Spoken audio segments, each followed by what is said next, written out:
चलिए अब हम इस चैप्टर का थर्ड टॉपिक पढ़ते हैं जिसका नाम है कॉलिगेटिव प्रॉपर्टीज। इस टॉपिक में हम पढ़ेंगे इंट्रोडक्शन टू कॉलिगेटिव प्रॉपर्टीज, जिसमें हम जानेंगे कॉलिगेटिव प्रॉपर्टीज क्या होती हैं।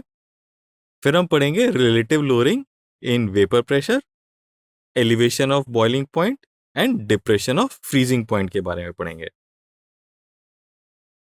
चलिए सबसे पहले हम इस कॉन्सेप्ट में पढ़ते हैं कि कॉलिगेटिव प्रॉपर्टीज क्या होती हैं।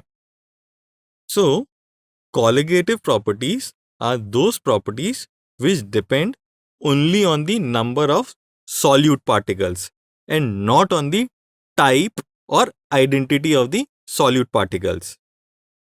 Colligative properties के type हैं relative lowering in vapor pressure, elevation of boiling point, depression of freezing point and osmotic pressure.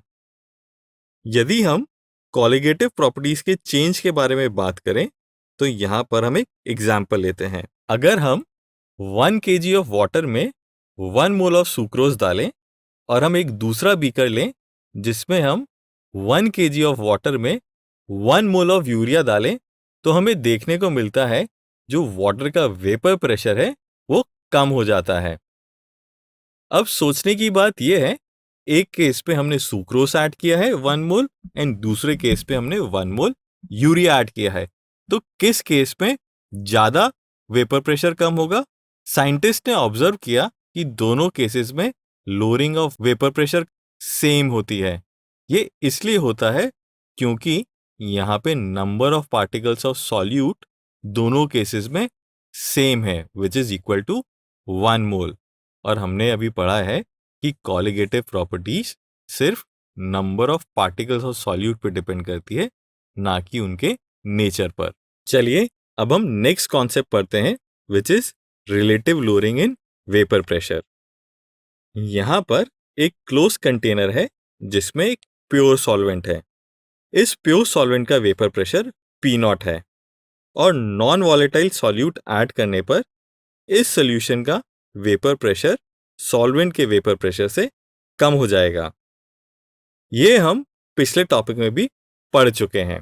तो अगर हम प्योर सॉल्वेंट का वेपर प्रेशर P1 नॉट माने तो सॉल्यूट ऐड करने के बाद new vapour pressure P1 will be equal to P1 not into Chi1। अब हम लोअरिंग ऑफ वेपर प्रेशर देखें तो पहले जो वेपर प्रेशर P1 नॉट था अब वो P1 हो गया है, तो delta P1 can be written as P1 not minus P1। P1 की वैल्यू हम राउल्ट्स लॉस लिख सकते हैं P1 नॉट इंटू Chi1। यहां पे हमने 1 यूज किया है सॉल्वेंट के लिए एंड 2 फॉर सॉल्यूट। हमें पता है Chi1 प्लस Chi2 1 के इक्वल होता है, तो हम डेल्टा P1 को लिख सकते हैं P1 not into 1 minus Chi1। Rearrange करके we can write delta P1 is equal to P1 not into Chi2, 1 minus Chi1 को हमने Chi2 से सब्स्टिट्यूट कर दिया है। फर्दर अगर हम रीअरेंज कर दें तो हम इसको इस प्रकार से लिख सकते हैं, delta P1 upon P1 not को हम relative lowering of vapour pressure कहते हैं and it is dependent on number of moles of solute which are added, और in other words it is dependent on the mole fraction of the solute. Mole fraction Chi2 की value डालें तो हम लिख सकते हैं delta P1 upon P1 not is equal to N2 upon N1 plus N2। Now for a dilute solution number of solute particles would be very very less than number of solvent particles, तो हम लिख सकते हैं N2 will be very very less than N1। सो हम denominator में जो N2 लिखा है उसको नेग्लेक्ट कर सकते हैं। डेल्टा P1 को हम P1 नॉट माइनस P1 लिखेंगे, तो new equation will be P1 not minus P1 upon P1 not is equal to N2 by N1। N2 और N1 को अगर हम वेट और मोल्स के टर्म्स में लिखें तो इक्वेशन कुछ इस प्रकार से बन जाएगी। यहां पे W1 and W2 are the masses of the solvent and the solute which are present in the solution, and M1 and M2 are the molar masses of the solvent in the solute। चलिए हम हमारे next concept elevation of boiling point के बारे में पढ़ते हैं। सबसे पहले हम बॉइलिंग पॉइंट के बारे में जान लेते हैं। यहां पर एक कंटेनर दिखाया है जिसमें वाटर बॉयल हो रहा है। जिस टेम्परेचर पर यह वाटर बॉयल हो रहा है उस पर vapour pressure of water and atmospheric pressure equal होंगे और वाटर बॉयल होने लग जाता है। इसी टेम्परेचर को जिस पर vapour pressure and atmospheric pressure equal हो जाते हैं उसे हम बॉइलिंग पॉइंट कहते हैं। इसके बारे में हम पिछली क्लासेस में पढ़ भी चुके हैं। अगर हम यहाँ पर वेपर प्रेशर और टेम्परेचर के बीच में कर्व देखते हैं तो वह इस प्रकार से आता है। यहाँ पर हम देख सकते हैं कि atmospheric pressure that means 760 mmHg पर जो टेम्परेचर है उसे हम नॉर्मल बॉइलिंग पॉइंट कहते हैं। अब हम एलिवेशन इन बॉइलिंग पॉइंट के बारे में पढ़ेंगे। यहाँ पर वेपर प्रेशर एंड टेम्परेचर के बीच एक कर्व दिया है। यह कर्व एक प्योर सॉल्वेंट के लिए दिखाया गया है। एटमॉस्फेरिक प्रेशर के कॉरेस्पॉन्डिंग जो टेम्परेचर है वह इस सॉल्वेंट का बॉइलिंग पॉइंट है। इसे हम TB नॉट से रिप्रेजेंट करते हैं। अब हमें पता है सॉल्यूशन का जो वेपर प्रेशर होता है वह सॉल्वेंट के वेपर प्रेशर से कम होता है, तो वी कैन क्लियरली सी कि यहाँ पे कर्व सॉल्वेंट के वेपर प्रेशर के कर्व से नीचे दिखेगा। अब बॉइलिंग पॉइंट की डेफिनेशन वह यह है कि वैसा टेम्परेचर जिस पे किसी सॉल्यूशन या सॉल्वेंट का vapour pressure becomes equal to 1 atmosphere. अब इस सॉल्यूशन का वेपर प्रेशर 1 एटमॉस्फेयर तक पहुंचाने के लिए हमें ज्यादा टेम्परेचर की जरूरत पड़ेगी। So we will say there is a elevation in boiling point. जिस टेम्परेचर पर सॉल्यूशन का vapour pressure becomes equal to 1 atmospheric उसको हम TB से डिनोट करते हैं और जो ये चेंज इन बॉइलिंग पॉइंट है उसको हम डेल्टा TB से रिप्रेजेंट करते हैं। इसे हम एलिवेशन इन बॉइलिंग पॉइंट भी कहते हैं। अब हम देखते हैं एलिवेशन इन बॉइलिंग पॉइंट किस चीज पर डिपेंड करता है।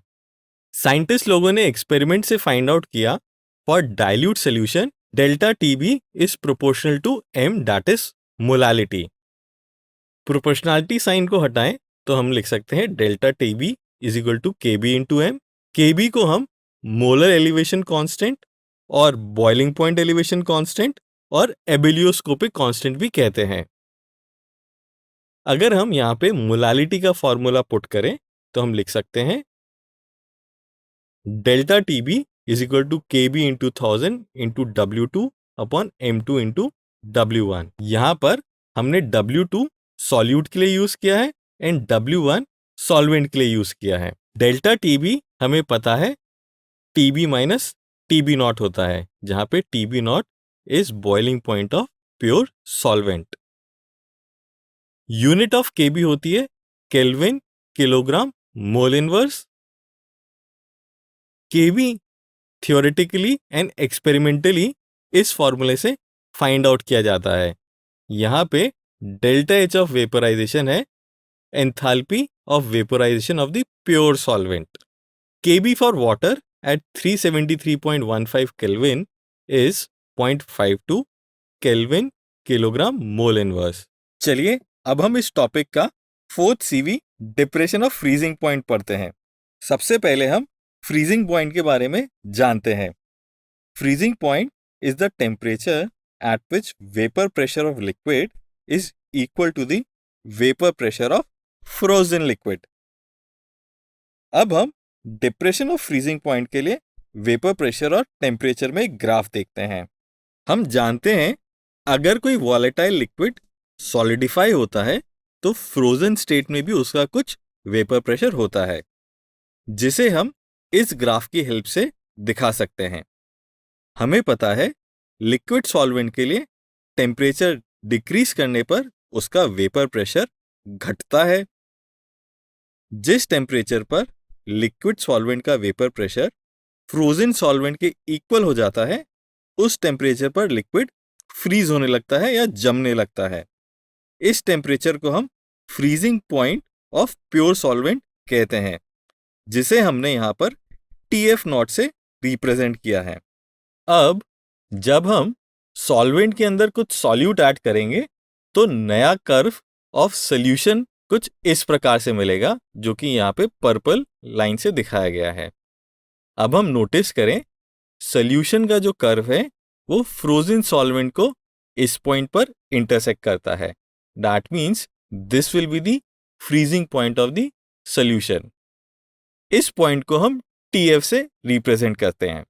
अब यहां पर आप देख सकते हैं प्योर लिक्विड सॉल्वेंट TF0 पर फ्रीज करता है एंड सोल्यूशन जिसमें सॉल्यूट ऐड हो चुका है वो TF टेम्परेचर पर फ्रीज करता है। यहां से हम क्लियरली देख सकते हैं TF की वैल्यू TF0 से कम है। जो यह चेंज इन टेम्परेचर हुआ है ऑफ फ्रीजिंग पॉइंट, इसको हम डेल्टा TF से रिप्रेजेंट करते हैं। इसको हम डिप्रेशन ऑफ फ्रीजिंग पॉइंट भी कहते हैं। हम फ्रीजिंग पॉइंट के लिए भी लिख सकते हैं delta TF is proportional to molality, means depression of freezing point is directly proportional to the molality of the solution. Proportionality constant को हटाएंगे तो हमारे पास आएगा delta TF is equal to KF into M। KF को हम molar depression constant और freezing point depression constant और क्रायोस्कोपिक कांस्टेंट भी कहते हैं। अब हम मोलालिटी का फॉर्मूला पुट करें तो हमें डेल्टा TF का फॉर्मूला कुछ इस प्रकार से मिलेगा। हम जानते हैं delta TF is equal to TF0 minus TF, means freezing point of solvent minus freezing point of solution. KF की जो यूनिट होती है वो होती है kelvin kg mole inverse, which is similar to KB की यूनिट। KF को इस फॉर्मूले से निकाला जाता है। यहां पे delta H fusion is enthalpy of fusion of the solvent. KF of water at 273 kelvin होता है 1.86 केल्विन kg मोल इनवर्स के बराबर। अब relative lowering of vapour pressure पर बेस्ड एक कॉन्सेप्ट टेस्ट आप लोगों को सॉल्व करना है। क्वेश्चन कुछ इस प्रकार से है। यहां पर इस वीडियो को अब आप 2 मिनट्स के लिए पॉज करें और खुद से इसका सोल्यूशन निकालें। आई होप आप सभी ने इसका सही आंसर फाइंड आउट कर लिया होगा। तो मैं क्विकली आपको इसका आंसर दिखाता हूं। यहां पर क्वेश्चन में हमें दिया है 2% weight by weight non volatile solute. तो इसका मतलब हुआ अगर 100 ग्राम सोल्यूशन है तो उसमें 2 ग्राम सॉल्यूट है एंड 98 ग्राम्स सॉल्वेंट है। यहां पर हमें P1 नॉट की वैल्यू क्वेश्चन में नहीं दी है। अब आप सोचिए कि P1 नॉट किसके बराबर होना चाहिए। आपने पहले की क्लासेस में पढ़ा है कि बॉइलिंग पॉइंट पर एटमॉस्फेरिक प्रेशर और वेपर प्रेशर इक्वल होते हैं। तो हम यहां पे कह सकते हैं P1 नॉट 1.013 बार या 1 एटमॉस्फेयर के बराबर होगा। क्वेश्चन में हमें P1 की वैल्यू दी है 1.004 बार्स। वेट ऑफ सॉल्यूट हमें दिया है 2 grams. Molar mass of water हमें पता है 18 grams. W1 which is weight of solvent हमें 98 ग्राम्स निकाल लिया है। वैल्यू सब्स्टिट्यूट करें तो हमें M2 की वैल्यू 41.35 ग्राम्स पर मोल मिल जाएगी। तो चलिए कॉलिगेटिव प्रॉपर्टीज पर एक कॉन्सेप्ट टेस्ट करते हैं। क्वेश्चन कुछ इस प्रकार से है, इसे आप जल्दी से पढ़ लीजिए, फिर आप 2 मिनट का समय लीजिए और इस प्रॉब्लम का सॉल्यूशन निकालिए। आई होप आप सभी ने सही आंसर निकाल लिया होगा। तो क्विकली इसका सॉल्यूशन देख लेते हैं। यहां पे हमें एक सॉल्यूशन दिया है जिसमें 12.5 grams non electrolyte substance dissolved है और सॉल्वेंट जो है यहां पे 175 ग्राम्स ऑफ वाटर है। हमें बॉइलिंग पॉइंट का एलिवेशन दिया हुआ है 0.70 kelvin which is delta T। हमें निकालना है molar mass of the non electrolyte solute. तो फॉर्मूला हमें पता है delta TB is equal to KB into 1000 into W2 upon M2 into W1। Delta TB हमें पता है 0.70 केल्विन। KB हमें दिया हुआ है क्वेश्चन में। W2 वेट ऑफ सॉल्यूट भी हमें दिया हुआ है क्वेश्चन में। M2 molar mass of solute हमें निकालना है। W1 वेट ऑफ सॉल्वेंट हमें दिया हुआ है क्वेश्चन में। वैल्यू सब्स्टिट्यूट करेंगे तो हमारे पास M2 आ जाएगा 53.06 ग्राम पर मोल। आई होप आप सभी को यह सोल्यूशन समझ में आ गया होगा। डिप्रेशन ऑफ फ्रीजिंग पॉइंट पर एक कॉन्सेप्ट टेस्ट इस प्रकार से है। इस क्वेश्चन को पढ़िए और अपना तेज दिमाग इस्तेमाल करके क्विकली से इसका सॉल्यूशन निकालिए। यहां पर ये क्वेश्चन सॉल्व करने के लिए आपको 2 मिनट्स का टाइम दिया जाता है। चलिए अब हम इसका सॉल्यूशन देख लेते हैं। हमें पता है डेल्टा टीएफ का फॉर्मूला ऐसा होता है। क्वेश्चन में हमें केएफ की वैल्यू दी है 1.86 kelvin KG mole inverse. Weight of solute 17 grams दिया है। यहां पे सॉल्यूट हमारा इथेनॉल है। मोलर मास ऑफ इथेनॉल भी हमें पता है 46 ग्राम्स। वेट ऑफ सॉल्वेंट हमें दिया है 1000 ग्राम्स। फॉर्मूले में सारी वैल्यू सब्स्टिट्यूट करेंगे तो हमारे पास डेल्टा टीएफ आ जाएगा 0.687 degree centigrade. That means pure water का जो फ्रीजिंग पॉइंट है वो 0.687 डिग्री से कम हो जाएगा। टॉपिक 3 कॉलिगेटिव प्रॉपर्टीज की समरी कुछ इस प्रकार से है। सबसे पहले हमने जाना कि कॉलिगेटिव प्रॉपर्टीज क्या होती हैं। वो होती हैं जो properties number of solute particles पर डिपेंड करती है, ना कि identity of the solute particle. उसके बाद हमने टाइप्स ऑफ कॉलिगेटिव प्रॉपर्टीज देखी। फिर हमने देखा relative lowering in vapour pressure. फिर हमने elevation of boiling point and last में हमने डिप्रेशन ऑफ फ्रीजिंग पॉइंट के बारे में पढ़ा। अब आपको NCERT workbook and Avanti workbook के इन क्वेश्चंस को सॉल्व करना है।